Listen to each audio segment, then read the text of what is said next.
to those who are just joining us at this time. It is our great honor to be continuing in a long Kol Shalom tradition. Of course, you know, Kol Shalom hasn't been around all that long, but for Kol Shalom terms, it's been a long tradition of every Yom Kippur afternoon of welcoming Tom Friedman of the New York Times and Ambassador Dennis Ross to share some words. I'm going to introduce them, even though neither of them needs much introduction. I'm going to read some of their background, and then we'll take it from there. First, Ambassador Dennis Ross is counselor and William Davidson Distinguished Fellow at the Washington Institute for Near East Policy. Prior to returning to the Institute in 2011, he served 2 years as Special Assistant to President Obama and National Security Council Senior Director for the Central Region, and a year as Special Advisor to Secretary of State Hillary Rodham Clinton. On the peace process, both with the George H.W. Bush and Bill Clinton administrations, he was instrumental in assisting Israelis and Palestinians to reach the 1995 interim agreement. He also successfully brokered a 1997 Hebron Accord, facilitated the 1994 Israel-Jordan Peace Treaty, and intensively worked to bring Israel and Syria together. Just a couple of things you've been up to, Ambassador Ross. And of course, Thomas L. Friedman became the New York Times Foreign Affairs op-ed columnist in 1995. He joined the paper in 1981, after which he served as the Beirut Bureau Chief in 1982, Jerusalem Bureau Chief in 1984, and then in Washington as the diplomatic correspondent in 1989, and later the White House correspondent and economic correspondent.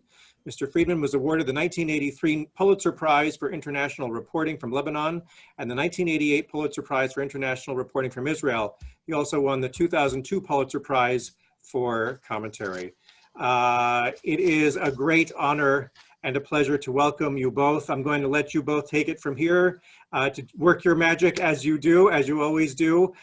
There will be the opportunity, I believe, Deb, is that correct, for people to write questions into the comments, which Deb will then be reading after they've given their talks. So take it away, gentlemen.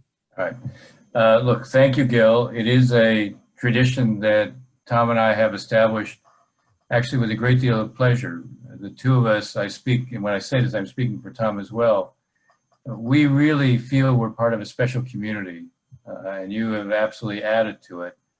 And this is a small thing that we can do to make some contribution to that special community. So we each tend to speak for about 10 minutes, and then, as you said, we'll take questions. I'm going to start with a comment, and then I'm going to offer an observation on the Middle East. The comment is, I was a political appointee for 2 Republican presidents, Ronald Reagan and George H.W. Bush, and for 2 Democratic presidents, Bill Clinton and Barack Obama. And, you know, that doesn't make me a man for all seasons. What it does make me is an extinct species now. I'm hoping we can get beyond that, but I mention it for a reason.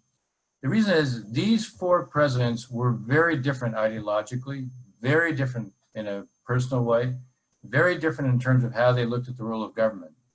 But I can tell you from my experience in those administrations, all 4 of them would have dealt with this pandemic the same way. They all would have immediately established a common approach, a common set of standards, a common practices domestically. They would have organized and mobilized the world internationally. Again, even though they came from different starting points, they understood there was no substitute for American leadership. And then in the absence of American leadership, you would have a vacuum that would get filled by the worst forces, or you'd have chaos.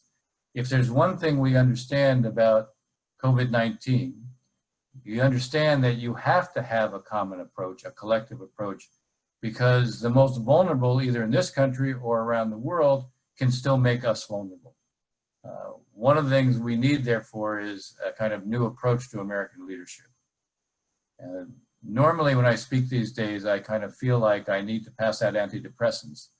When I speak about the Middle East right now, I actually can talk about something that's good news. And so it's good to be able to say something that's positive. And here I want to give a little bit of a context to what's happened between Israel and the UAE, Israel and Bahrain, and why this tells us something about the Middle East more generally. The starting point, though, is to understand this did not happen overnight. I'll tell a little story. In 2007, Condi Rice went to meet the Gulf Cooperation Council states, Saudi Arabia, the UAE, Bahrain, Kuwait, Qatar, and Oman. And she had decided after, in the 7th year of the Bush administration, she was going to launch a new peace initiative between the Israelis and the Palestinians. And she got out there kind of enthused, feeling this would also change the image of us after what had been all the problems associated with Iraq. And she speaks to them, and she's there to present this new initiative. And none of the 6 Arab states are interested in it. They only want to talk about Iran and what we're going to do about Iran. And they want to know what we're going to do. Are we going to get out of Iraq or stay in Iraq? What I mention this because for some time, the Palestinian issue has not been a priority among Arab states. In the case of the UAE, they began developing a relationship with Israel not long after that 2007 period. At the very beginning of the Obama administration, I was invited by Yusuf Al-Taiba, who was their ambassador, is their ambassador today, was their ambassador then. And he invited me to come over to the suite he had in the Ritz-Carlton for a meeting to talk about common concerns about the region. He greets me at the door, and who's there with him? Salai Meridor, who is the Israeli ambassador to the United States. The meeting itself with the two of them was designed to be a message to the Obama administration. We see the region the same way. We see the same strategic threats. We're focused in a kind of quiet partnership. The Palestinian issue created for a long time a kind of ceiling above which relations between Israel and the Arab states couldn't go. But nonetheless, there was an evolution. By 2015, the Emiratis were allowing the Israelis to have a diplomatic office in the UAE, not technically there for them, but as part of the International Renewable Energy Agency. So Israel had a diplomatic presence from 2015. Israel was allowed to compete in what were sporting events or tournaments. An Israeli judo champion won twice in the UAE in 2017, 2018, and Hatikva was played when he got his medal. The Minister of Culture and Sport from Israel went there and broadcast back to Israel. So there was a gradual process of normalization that was taking place anyway. And the question one could ask is, so why did they cross the threshold? Why did they go to full normalization? What changed? One interesting thing changed, and it was Prime Minister Netanyahu's decision to push for unilateral annexation. Even though the Emirates had not been in the forefront of peace process diplomacy, even though, for reasons I can get into in the Q&A, they do not have and have not had a good relationship with Abu Mazen of the Palestinian Authority, they took the lead in terms of deciding it was important to stop annexation. Mainly, I think, because they saw the possibility of blowback from the region that both Turkey and Iran would seek to exploit and put them on the defensive. Mainly because they also saw the unilateral annexation probably would doom any prospect of a two-state outcome. And so they made a decision. First, they were trying to reach out to the Israelis. That didn't work. So they came to the administration. They came to understand that the administration, the Trump administration, was the only ones who could stop unilateral annexation. To do that, they had to give the Trump administration a win. That's what normalization in return for no annexation meant. Netanyahu got a win because he could look like his policies had led to this. To be fair, to some extent they had. But it was the whole issue of stopping annexation that produced this. In a lot of ways, they saved Bibi from himself, because if annexation had gone ahead, you would have seen none of this. And they gave the Trump administration a win that they wouldn't have had without the initiative that they offered. The significance of this, as I indicated, it sends a message. Countries in the region are going to pursue their own national interests, and they're not going to allow the Palestinians to freeze the region so that countries there can't do what's in their interest. Now, you could ask again, so this has been true for a while, so why take what was under the table and put it on top of the table? And I would say the reason for that is a reality that all of the countries in the region right now, at least I would say the Sunni leaderships understand. They have a need to show they can be more responsive to their own publics in the aftermath, assuming we get to the aftermath of COVID. Drought conditions because of climate change have become dramatically worse in the region. Between the economic implications of COVID the drought conditions as a result of climate change. There is an understanding that all of these leaderships are going to be under increasing stress. They also can show the contrast between themselves and what is the Iranian model, which fails everywhere. All you have to do is look at Lebanon and look at Iraq to know that. So they're focused on how can they begin to do a better job of delivering services for their own public. They realize if they don't, they may be imperiled otherwise. And they look at Israel and what Israel represents. Whatever Israel's political difficulties are, the fact is Israel is a startup nation. When it comes to water issues as a result, these are all countries that are thinking about acute shortages of water, the impact that it has on on food security.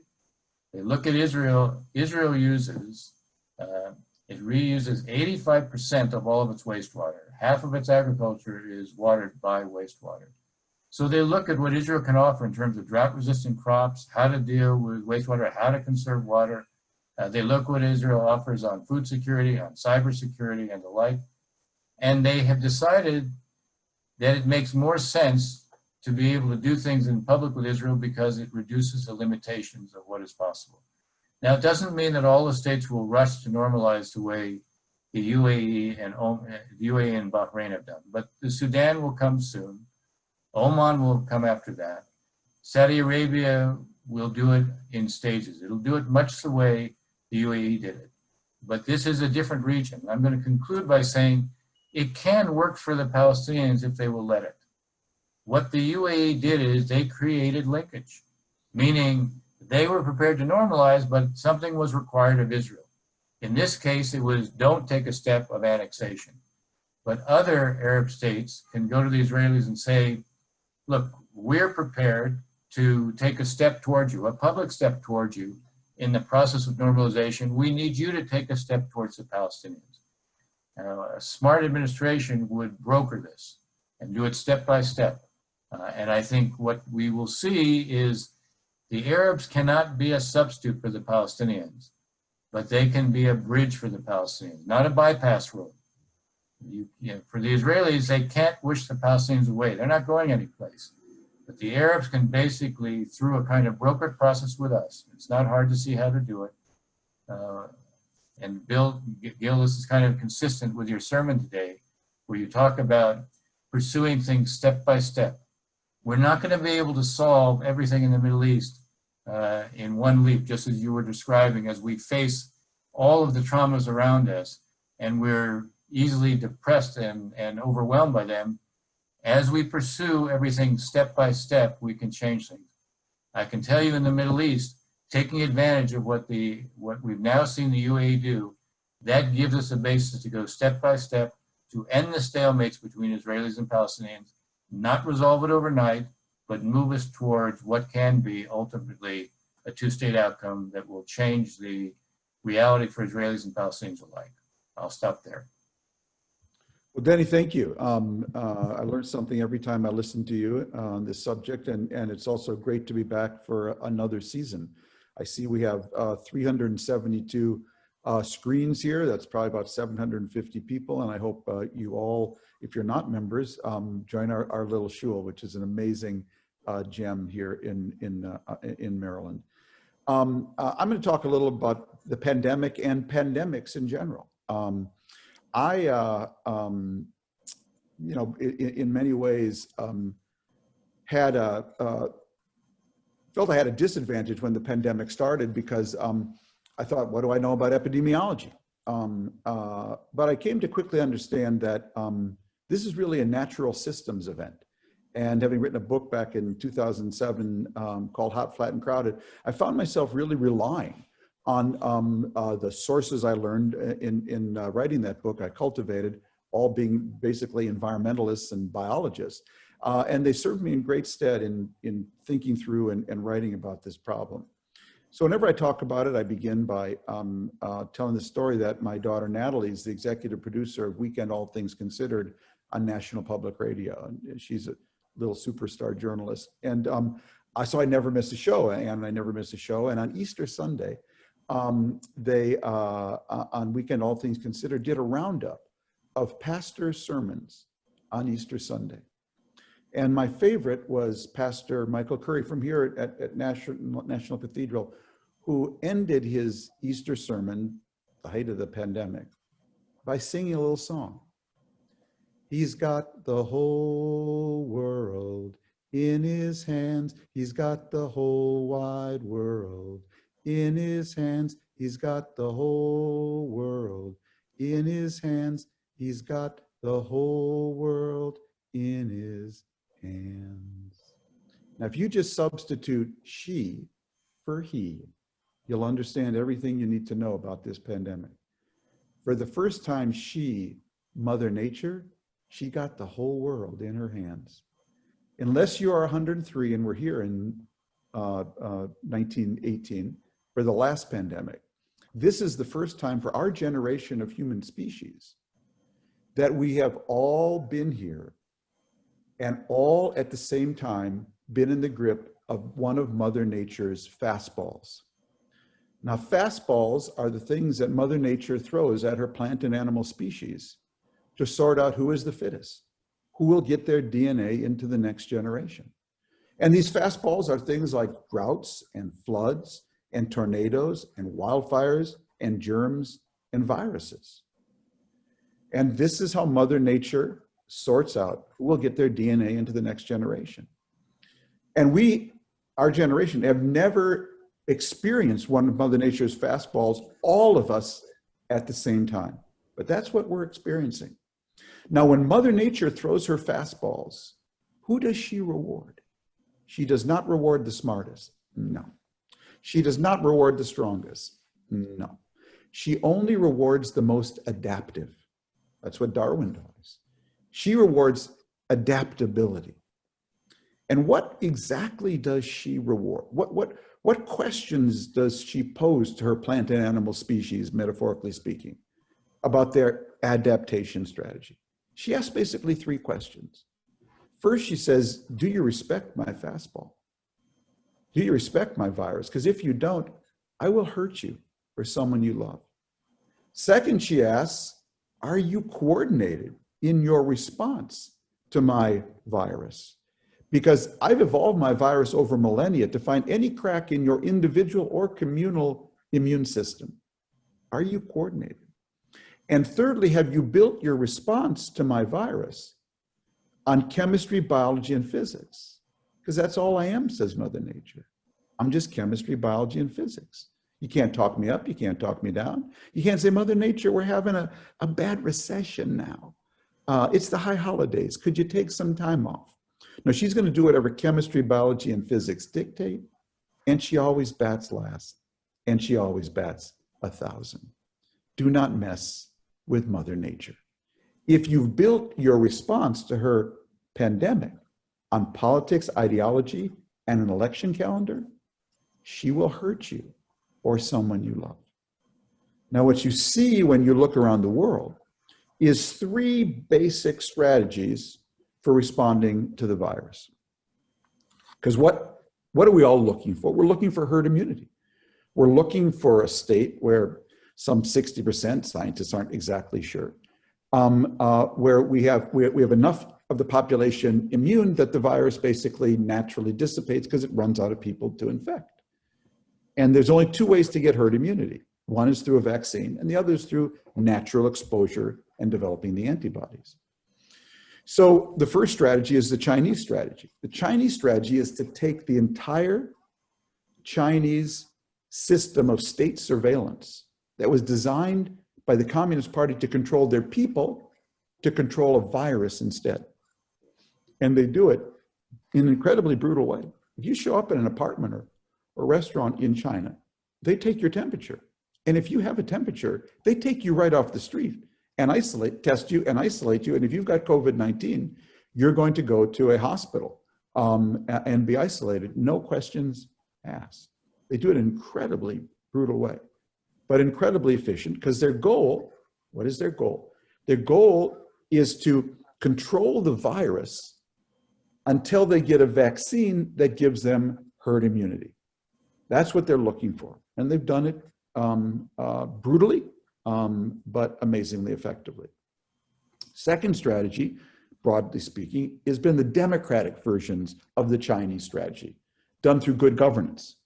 And we've seen that in South Korea, we've seen it in Taiwan, we've seen it in Germany.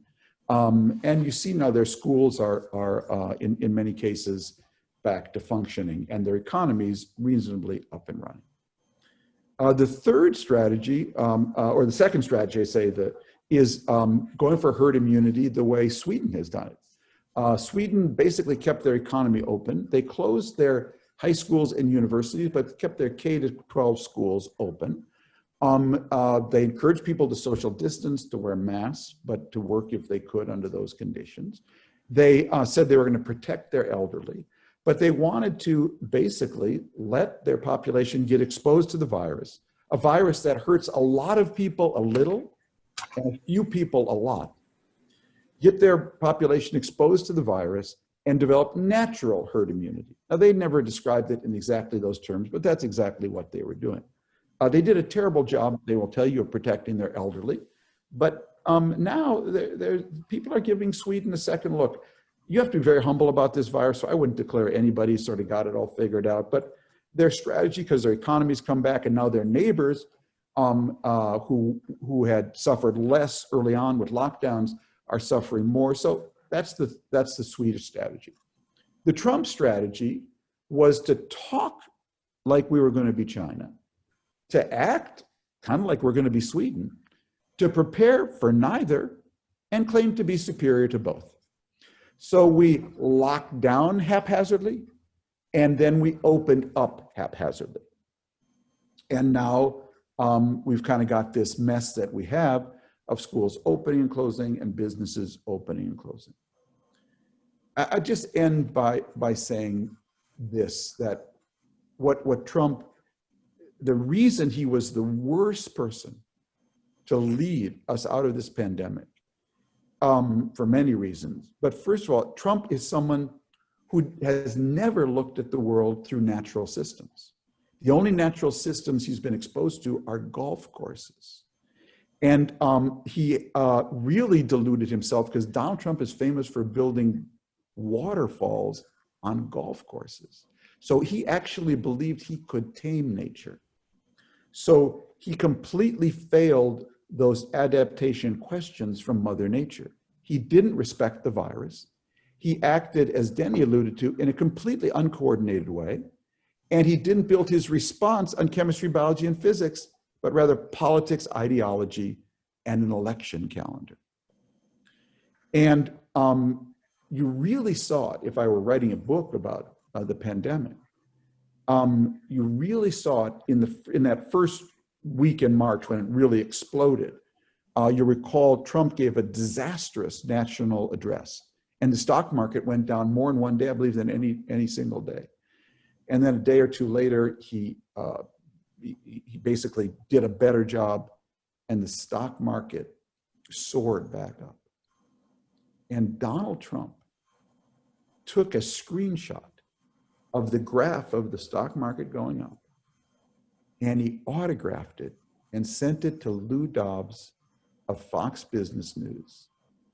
And that knucklehead showed it that evening on Fox Business News. Because for Trump, the market was his proxy for whether he was doing well, not what was happening with COVID-19. And while those two knuckleheads were showing what was going on in the market, Mother Nature was quietly, silently, invisibly, inexorably, and mercilessly spreading COVID-19 throughout our country, because she has no idea where the border between Georgia and Florida actually is. I just close by saying that, and this might be a good sermon one day for Gil, when you're in a pandemic, when you're up against Mother Nature hasn't lost a duel with one of her species in 4.8 billion years. And when you're up against Mother Nature, you actually do have trade-offs. I wrote about this very early in the pandemic. A lot of people got mad at me when I did. But when you're facing a pandemic, you have to make a trade-off. Your strategy should be to maximally save lives and livelihoods at the same time. If you just try to save lives, you will crush the economy and create deaths of despair that will be 100-fold what this virus will do. If you just try to save the economy, you will create needless deaths and long-term damage to people who you are constitutionally obligated to protect. So the goal from the very beginning should have been, how do we maximally save lives and livelihoods?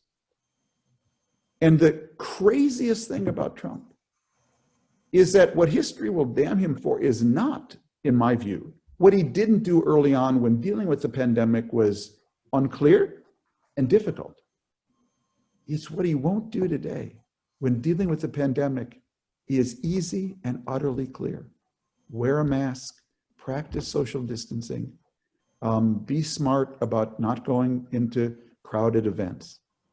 And the fact that he won't do the easy thing, the known thing, that would actually help the economy, actually enable us to save maximal lives and livelihoods, is what history ultimately will damn him for most. Thank you. Well, kavod to both of you. I think we're going to take it over to questions. Deb, how are we doing with the questions? They're starting right now, and I'm going to ask people to, if you could direct your question just to me, then I will be feeding them to Tom and Dennis, and they can concentrate on their answers.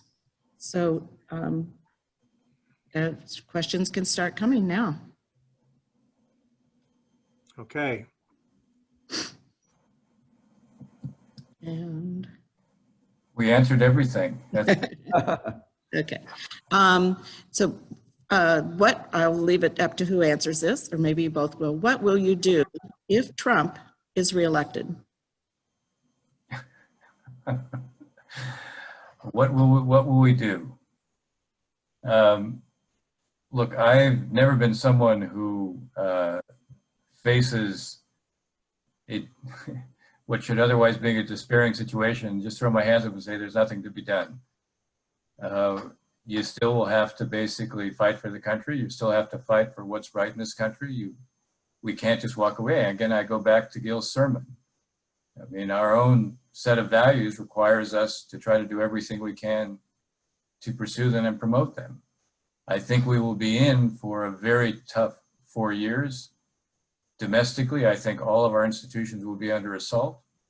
Internationally, I think we'll be moving back towards a Hobbesian state of nature where there'll be kind of no values. China will try to become they'll try to act like they're the global good citizen in contrast to the US. Russia, Putin will see that this is a time for him to try to expand more, even though he's got his own sets of failings at home. Will drive others to try to, you'll see the Europeans who have never been great at sort of creating, they have common structures, but they've never been great at being able to shape policies on a collective basis. They will have to probably do more. But we'll be in a very difficult period if that's the case, and we shouldn't have any illusions about it. Yeah, I would just add, it's so depressing a thought to think that after all of this, Trump would be reelected, but it could happen. It's been my view, and I've written that Trump supporters really aren't paying much attention to Trump, and so we in the press keep giving them more information. The New York Times has an amazing story today. We got his tax returns and the fact that he's paid only $750 in taxes the last 2 years, $750 in taxes. So yeah, Trump is a guy who is he is a draft dodger who denounces soldiers as suckers and then wraps himself in the American flag. He's a tax dodger who complains about our decrepit infrastructure. He's someone who doesn't want to be president for 4 more years. He needs to be president for 4 more years, not to implement his legislation, but to escape litigation. So it's pretty clear what's going on here. but his followers are not focused on what we're reporting. They actually hate the people who hate Trump more than they care about Trump.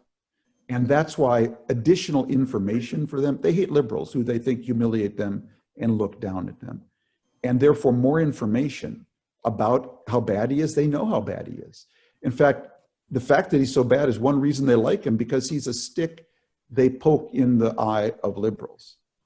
And so overcoming that kind of candidate is extremely difficult. I actually think Biden's the perfect person to do that, because he is a very sort of, ordinary guy, ordinary in the best sense of not arrogant and not someone who humiliates people. So I can only tell you what I told Anderson Cooper the other night, and that is, I will walk, I will ride, I will crawl, I will hike, I will sail, I will slither, but I will go to a polling station and cast my vote for Joe Biden.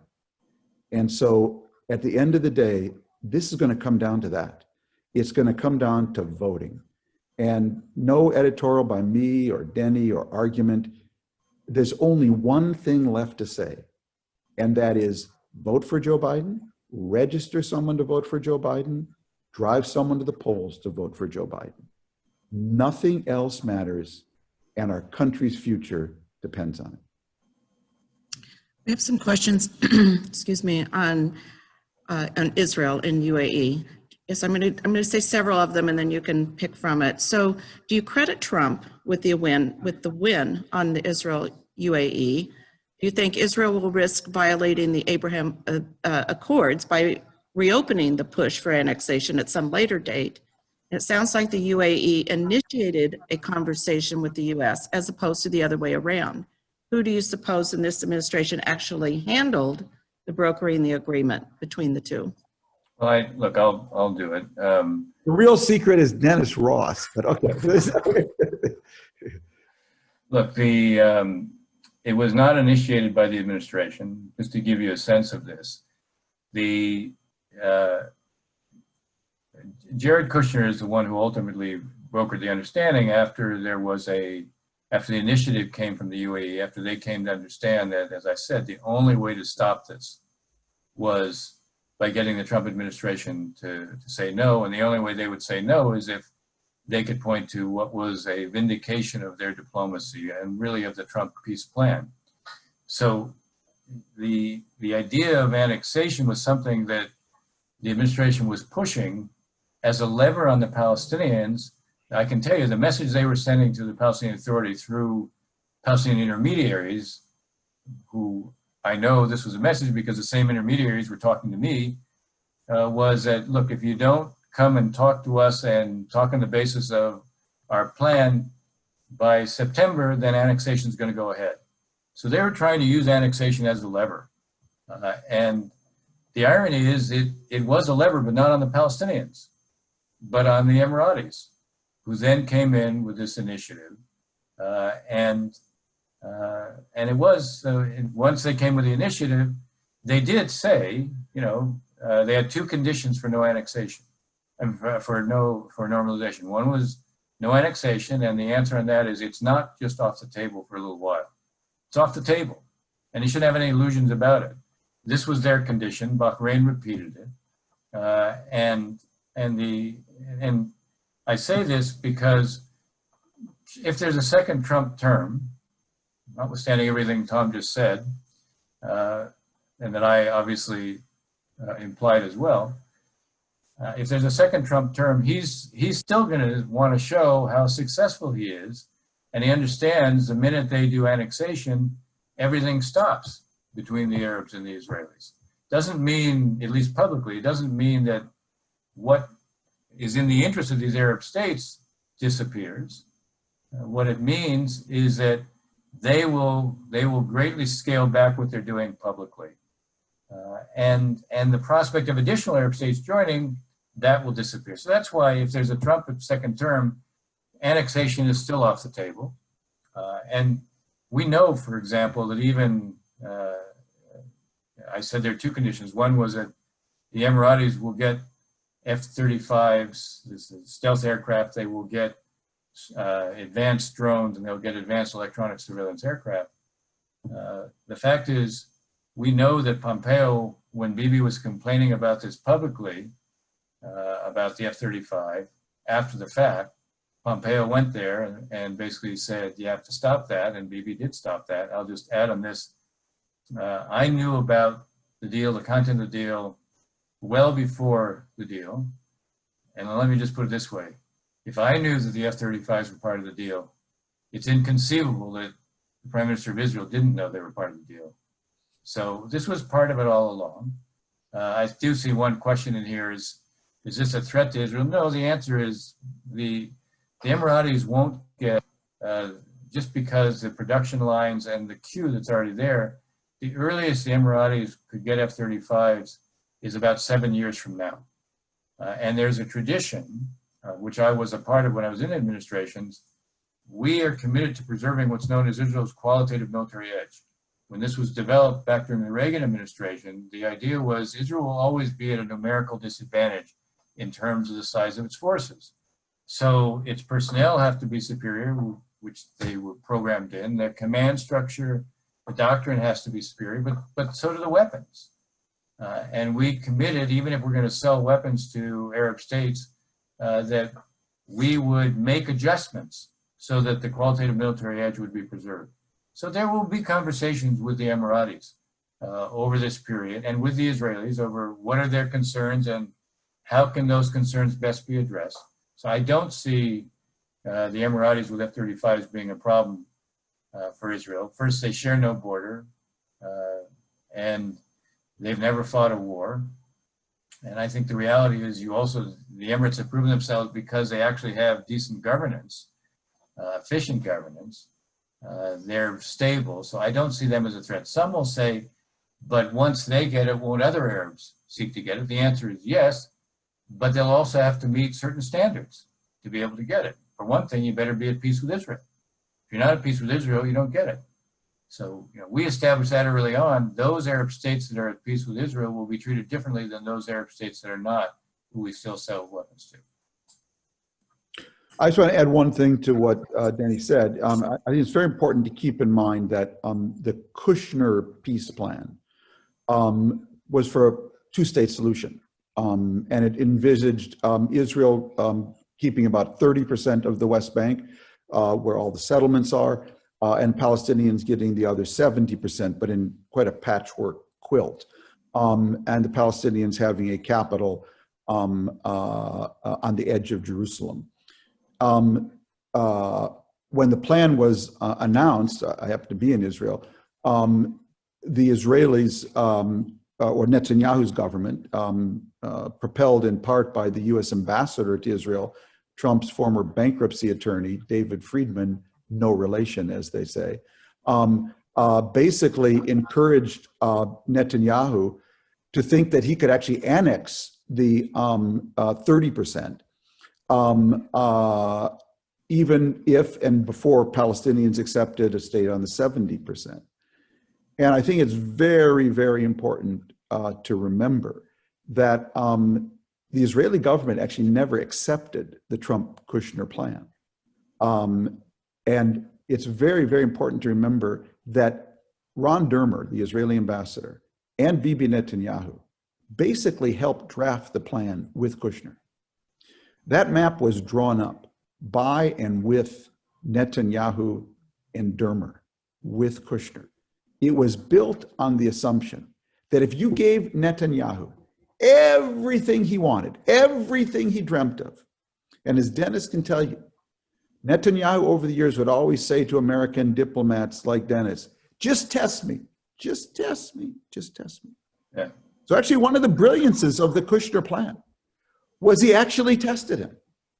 He gave Netanyahu a pen and a map and basically said, you draw up the plan. And we must always remember, at the end of the day, Netanyahu could not accept Netanyahu's own plan.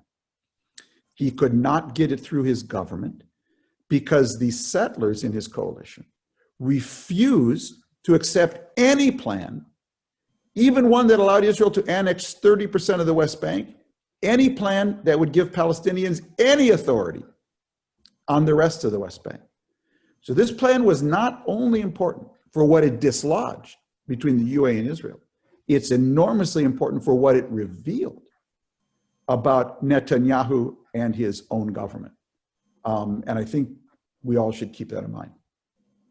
There seems to be a few themes going through here in these questions. One is Biden. If Biden wins, do you think he'll go back to the Iran nuclear deal? And then the other two things I'm going to throw out now, and then you guys can take them, is about voting in the election.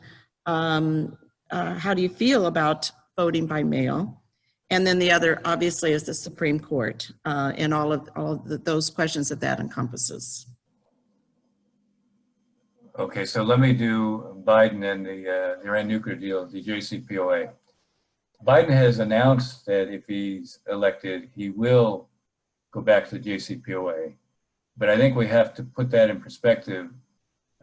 When he's saying it, he's assuming it'll require a negotiation. And the reason I say that is the Iranians are no longer in compliance with it. They walked away a year after Trump did. For a year, they continued to abide by its limits. There's one element of the JCPOA that they still abide by, which is monitoring and verification. But every other limit, they are not abiding by. They have accumulated now 10 times the amount of low-enriched uranium that they had after they implemented the JCPOA. They were required by the JCPOA to get down to significantly less than 1 bomb's worth of material on hand. Now, they have 10 times what they had. Still less than what they had before the JCPOA, but they were down to 200 kilograms of low-enriched uranium on hand, and now they have over 2,000. So they have probably a couple bombs worth of material. So that's one area that they would have to get back into compliance.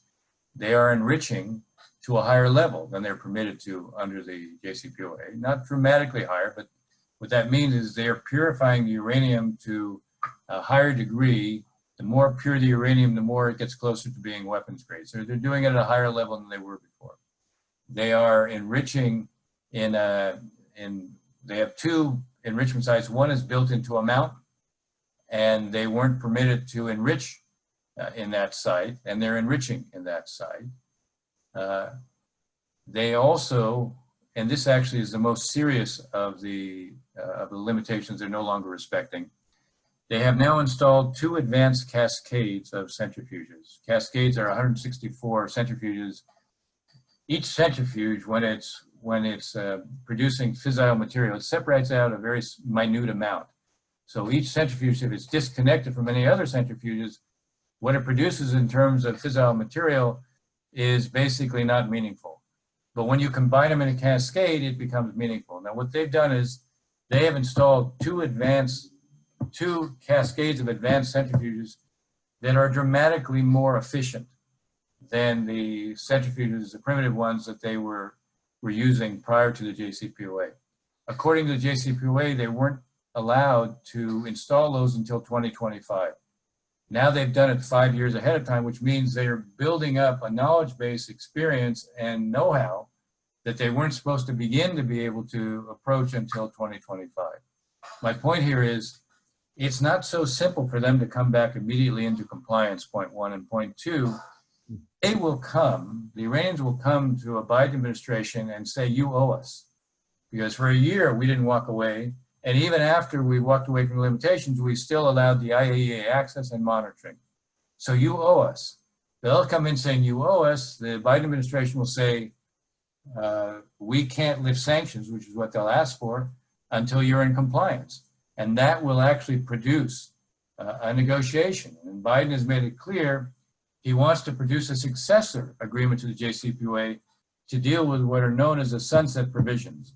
One of the fundamental problems with the JCPOA is that as of the year 2030, there were no longer any limitations whatsoever on the size of the nuclear infrastructure that the Iranians could have. So they were permitted to have legitimately an unlimited nuclear infrastructure, which truthfully would have put them in a position where if they decided to go for a bomb, they could have presented the world with a fait accompli. And what Biden has made clear is he wants a successor agreement to basically push out those sunset provisions so you don't face that prospect. So what I'm suggesting is, just because you'll hear, okay, we're going back into JCPOA, that's not automatic. That will actually trigger a negotiation. I would just pick up on one thing, because I follow China very closely, and I've obviously followed Iran very closely. And if you've been following me on China, you know I believe about China like I feel. But Donald Trump is not the American president America deserves, but he is the American president Iran deserves. Donald Trump is not the American president that Americans deserve, but he is the American president China deserves. Somebody had to call the game on China. And I would say even on Iran. The great thing for Biden, as Denny alluded to, is that Trump has actually built a lot of leverage. I mean, the Iranian economy is really, really hurting. China is hurting as a result of this. So a wise diplomat ready to be creative, rehire Dennis Ross and figure out how do we leverage this new situation to our advantage. A Biden president would have a lot of leverage because Trump was great at creating leverage, but terrible at actually closing the deal. Because closing the deal required him to go back to his base and saying that he was not just Mr. Tough Guy, but he actually had to compromise. So, you know, I think there's a lot of possibilities there. I just add one other thing quickly. Don't get me wrong. If you feel for any reason you should, must, want to vote by mail, please vote by mail. Just do it early. But me, I'm going to the polls. I'm going to watch my vote go right there in the poll because we should have no illusions. Donald Trump is telling us loud and clear, there are two things and only two things that will happen on November 3rd. And Joe Biden being elected president is not one of them. Either Trump is going to win the Electoral College or he is going to delegitimize this outcome in an effort to throw it either into the House of Representatives, where states vote by state, not by the number of, so the fact that the Democrats have a majority in the House is not relevant. They actually vote by state delegations, and by state delegations are actually, they're 26, it's 26 to 22 in favor of Republicans, or he's going to throw it into the Supreme Court, and I don't need to tell you what the lineup is there. Donald Trump is telling us, not we might have a contested election, we will have a contested election. I began my career as a journalist covering Lebanon's second civil war. And I fear I'm going to end my career as a journalist covering America's second civil war. This is going to be the most ugly, disputed outcome. And like Lebanon, civil wars happen. They happen when people think they can go all the way, that they can stress the whole system and the system won't break. They can just keep stressing it, just go all the way. Mitch McConnell, cram that Supreme Court down your throat. We can go all the way and the system won't break. I always say about in the Middle East extremists go all the way and moderates tend to just go away. Well, we're seeing that played out in our country, and we should have no illusions about that. So I'll repeat what I said earlier. Vote for Joe Biden, drive someone to the polls to vote for Joe Biden, register to vote for Joe Biden, register someone else, help register someone else to vote for Joe Biden, because we need him to win on election night, a majority electoral college. Because what's going to happen is if the votes have to be counted over another week, what Trump is going to do every day is announcing they're stealing the votes, they're stealing the votes. And you will see things happen in this country we have never seen before. You know, I should have warned you, I can ruin any dinner party, and I do weddings and bar mitzvahs. But right now, I am in a really color me worried mood. I just repeat what Tom said. The way you preempt the scenario that he paints that's so frightful, actually, is Biden has to win decisively. But the Republicans are out there saying, and they're not backing Trump up right now. They're basically saying, you know, we'll have a peaceful transfer of power. That only works if the outcome is clear and decisive, and it doesn't matter at that point what Trump says. I have one question from the person sitting next to me who is an Israeli and a member of Kol Shalom staff, and he wants to know, is there an alternative to Netanyahu? Well, it's an interesting question. Netanyahu right now, if you look at the polls, he's lost the kind of very high approval ratings he had at the time when it looked like, in fact, Israel had crushed COVID. Now the numbers are crazy there. I mean, the last day before Yom Kippur, they had over 8,000 new cases. In May, before we reopened the country, they were down to 7 or 8 new cases a day. So he's lost what is a favorability rating that was around 74%. Latest one I saw was he was at 29%. But what he's always used is an image that there's nobody else. And that gets to the heart of your question, is there an alternative? The irony right now, the person who is emerging as an alternative is Naftali Bennett on the right, not Benny Gantz within the government, because Gantz is part of a government that looks dysfunctional in terms of responding to COVID. Naftali Bennett isn't saying word one about annexation. He's focusing his entire attention and what he's doing on what needs to be done vis-a-vis COVID.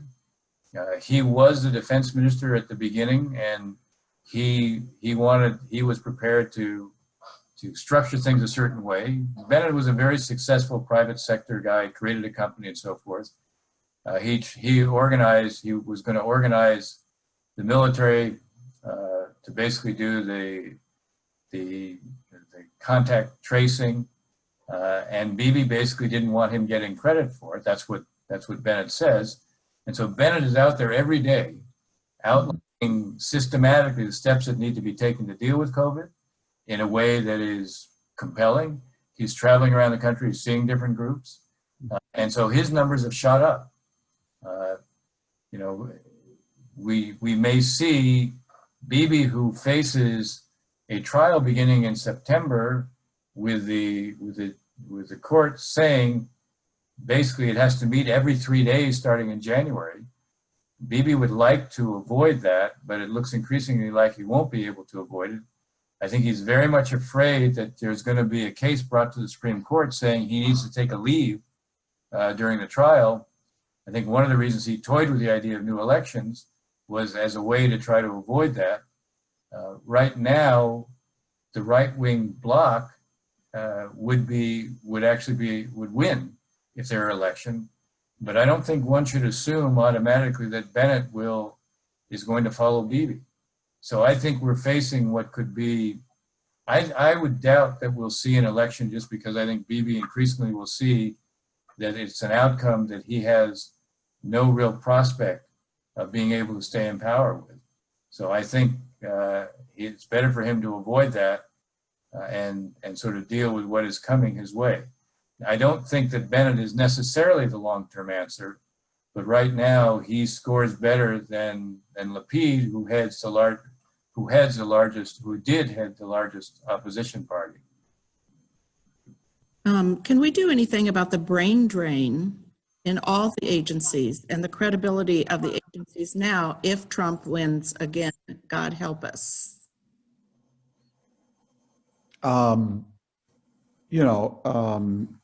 If he wins again, I mean, you see what he's systematically done. He's systematically purged from the White House and the different agencies, including the Directorate of National Intelligence, anyone who isn't a cipher, totally in his debt. And in a second administration, I mean, we're going to get the D team. I mean, this is the C team. The B and A team, they left a long time ago.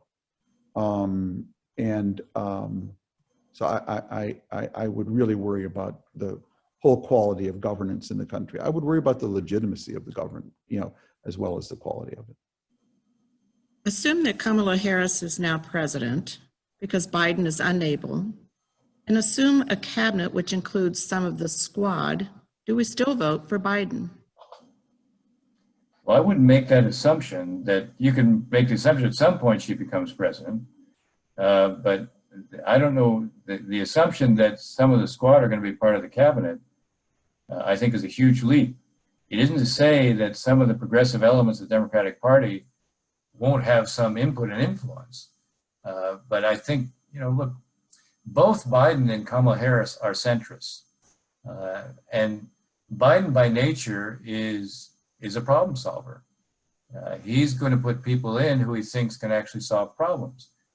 So the notion that the squad is somehow taking over the Democratic Party ignores the reality of who was the nominee, ignores the reality of who still dominates the Democratic Party within the Congress. Will there be inroads on the progressive side? Yes. But the balance of power and balance of forces within the party is still very much in the center. So I think the assumption one has to be careful about, because I don't think that's the shape of the Democratic Party right now. I'll have one more question, then I'll let you try it up. It says we need a center-right party, but it doesn't look like the GOP will die of anytime soon, even if Trump loses in 2020.